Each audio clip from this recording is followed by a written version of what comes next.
ശ്രീ പത്മനാഭസ്വാമി ക്ഷേത്രത്തിന്റെ തിരുനടയിലാണ്. ലോകത്തിലെ ഏറ്റവും സമ്പന്നമായ ദേവാലയം ആണ് ശ്രീ പത്മനാഭസ്വാമി ക്ഷേത്രം. ഏകദേശം 2 ലക്ഷം കോടി മുതൽ 10 ലക്ഷം കോടി വരെ എസ്റ്റിമേറ്റ് ചെയ്യപ്പെടുന്ന ലോകത്തിലെ ഏറ്റവും സമ്പത്തുള്ള ദേവാലയമാണ്. പക്ഷേ സമ്പത്തല്ല ഭക്തരുടെ കൺസേൺ. ഭക്തരുടെ കൺസേൺ എന്ന് പറഞ്ഞാൽ ഈ അമ്പലത്തിൻ്റെ ആത്മീയ ചൈതന്യം, അതിൻ്റെ പരിശുദ്ധി എങ്ങനെ നിലനിൽക്കും.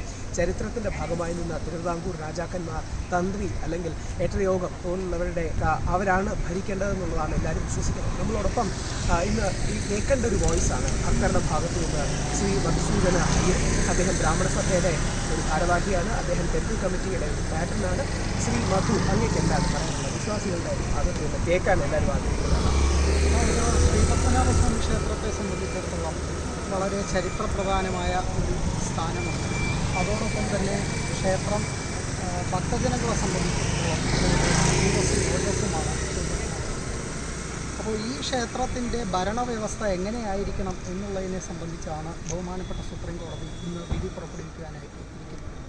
അപ്പോൾ ഈ സാഹചര്യത്തിൽ നമുക്ക് സഹസ്രാബ്ദങ്ങളായി തുടർന്നു വരുന്ന ഒരു സംവിധാനം ശ്രീ പത്മനാഭസ്വാമി ക്ഷേത്രത്തിൽ അതിൻ്റെ ചുവട് പിടിച്ചുകൊണ്ടാണ് തൃപ്പടിദാനമായാലും അതിനുശേഷമുണ്ടായ കവനൻ്റ് ആയാലും അതിനുശേഷം Thiruvithamkoor Kochi Hindu religious institutions act അനുസരിച്ചിട്ടുള്ള ഒരു ഭരണ സംവിധാനമായാലും ഒരുക്കപ്പെട്ടിട്ടുള്ളത് ഈ ക്ഷേത്രോത്പത്തിയുമായി ബന്ധപ്പെട്ടിട്ടുള്ള പരശുരാമ കൽപ്പിതമായ ഒരു വ്യവസ്ഥയുണ്ട്.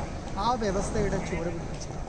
ആ വ്യവസ്ഥയിൽ മാറ്റം വരാത്ത രീതിയിലുള്ള ഒരു ഭരണ സംവിധാനം ക്ഷേത്രത്തിനുണ്ടാവണമെന്നും അതേസമയം മതേതര സർക്കാരുകൾക്ക് ഒരു പങ്കുമില്ലാത്ത, മതേതര സർക്കാരുകളുടെ കൈകടത്തലില്ലാത്ത ഒരു ക്ഷേത്ര ആരാധന സമ്പ്രദായം എങ്ങനെ വരണമെന്നാണ് അങ്ങ് ആഗ്രഹിക്കുന്നത്? അതായത് ഇപ്പോൾ നമുക്ക് എല്ലാവർക്കും അറിയാമല്ലോ, ക്ഷേത്രത്തിൻ്റെ ട്രസ്റ്റി എന്ന് പറയുന്നത് ഇന്ന് തിരുവിതാംകൂർ വലിയ തമ്പുരാനാണ്. തിരുവിതാംകൂർ മഹാരാജാവ് എന്ന സ്ഥാനത്ത് വലിയ തമ്പുരാനാണ് ക്ഷേത്രത്തിൻ്റെ ട്രസ്റ്റി.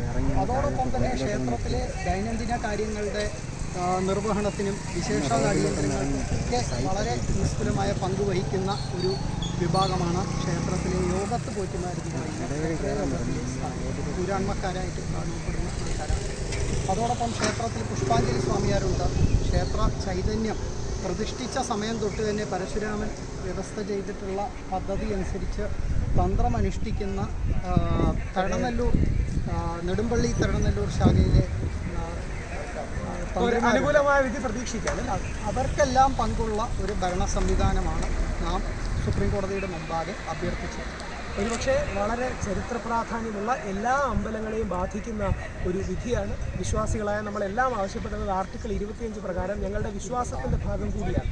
ആ വിശ്വാസം 26 അതിൽ 25, 26 മാനേജ്മെൻറ്റ് ഓഫ് റിലീജിയസ് ഇൻസ്റ്റിറ്റ്യൂഷൻസിൽ അത് ഭാഗമാണ്. അപ്പോൾ ആ രീതിയിൽ അനുകൂലമായൊരു വിധി വരുമെന്ന് പ്രതീക്ഷിക്കാം. ഒറ്റ കാര്യമാണത്, രാഷ്ട്രീയക്കാരോ ഗവൺമെൻറ്റോ അല്ല അമ്പലങ്ങൾ ഭരിക്കേണ്ടത്. അമ്പലങ്ങളും പള്ളികളും മോസ്കുകളും ചർച്ചുകളും ഗുരുദ്വാരകളും വ്യവഹാരങ്ങളും എല്ലാം ഭരിക്കേണ്ടത് അതാത് വിശ്വാസികളാണ്. ആ വിശ്വാസികൾ വിജയിക്കുമെന്ന് പ്രതീക്ഷിക്കാം. കൂടുതൽ നമ്മളെല്ലാം വിധി പ്രതീക്ഷിച്ചിരിക്കുകയാണ്. ആ വിശ്വാസികളുടെ വിജയത്തിനായി നമുക്ക് പ്രാർത്ഥിക്കാം.